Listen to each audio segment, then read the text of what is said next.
ಬೆಳ್ಳಂಬೆಳಗ್ಗೆ ಅನಾಹುತದಿಂದ ಪಾರಾದ KSRTC bus ಪ್ರಯಾಣಿಕರು. ಬಸ್ಸಿನಲ್ಲಿ 7 ಜನ ಪ್ರಯಾಣವನ್ನ ಮಾಡ್ತಾ ಇದ್ರು. ಶಿರಾದಿಂದ ಬೆಜ್ಜಿಹಳ್ಳಿಗೆ ಹೋಗುತ್ತಿದ್ದ ಕೆಎಸ್ಆರ್ಟಿಸಿ ಬಸ್ಸು ಚಾಲಕನ ನಿಯಂತ್ರಣ ತಪ್ಪಿ ಶಿರಾ ತಾಲೂಕಿನ ಕಲ್ಲುಕೋಟೆ ಹತ್ತಿರ ಸೇತುವೆಗೆ ಡಿಕ್ಕಿ ಹೊಡೆದ ಪರಿಣಾಮ ಅಪಘಾತ ಸಂಭವಿಸಿದೆ. ಒಂದು ವೇಳೆ ನಿಯಂತ್ರಣ ತಪ್ಪಿ ಸೇತುವೆಯಿಂದ ಕೆಳಗೆ ಬಿದ್ದಿದ್ದರೆ ಭಾರಿ ಅನಾಹುತವೇ ಸೃಷ್ಟಿಯಾಗುತ್ತಿತ್ತು.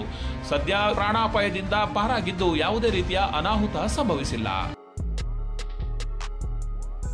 Blue Moon unisex salon makeup studio ಮತ್ತು ಅಕಾಡೆಮಿ ಸ್ವಉದ್ಯೋಗ ಮತ್ತು ಸ್ವಾವಲಂಬನೆಯ ಕನಸು ಕಾಣುತ್ತಿರುವ ವಿದ್ಯಾರ್ಥಿಗಳಿಗೆ ಮತ್ತು ಗೃಹಿಣಿಯರಿಗೆ ಸುವರ್ಣಾವಕಾಶ. 35 ದಿನಗಳ ಪ್ರೊಫೆಷನಲ್ ಮೇಕಪ್ ಆರ್ಟಿಸ್ಟ್ ಕೋರ್ಸ್ಗಳು ನುರಿತ ವೃತ್ತಿಪರ ತರಬೇತುದಾರರಿಂದ ತರಬೇತಿ ಆರಂಭವಾಗಿದೆ. HD makeup, waterproof makeup, nail art, 15 ತರಹದ ಮೇಕಪ್ಗಳು, 15 ತರಹದ ಹೇರ್ ಸ್ಟೈಲ್, 15ಕ್ಕೂ ಹೆಚ್ಚು ಸ್ಯಾರಿ ಡ್ರೈಪಿಂಗ್ಗಳು ಸೇರಿದಂತೆ ಹಲವು ರೀತಿಯ ತರಬೇತಿಗಳು ಡಿಸೆಂಬರ್ 1ರಿಂದ ಆರಂಭವಾಗುತ್ತಿವೆ. 25,000 ರೂಪಾಯಿಗಳಿಗೆ 35 ದಿನಗಳ ಕಾಲ ವಿಶೇಷ ತರಬೇತಿ ಲಭ್ಯವಿದ್ದು ಕೆಲವೇ ಸೀಟುಗಳು ಮಾತ್ರ ಬಾಕಿ ಇವೆ. ಸ್ಥಳ ಕೋರ್ಟ್ ಹತ್ತಿರ ಮಿತ್ರ ಟವರ್, MG ರಸ್ತೆ, ಗುಬ್ಬಿ.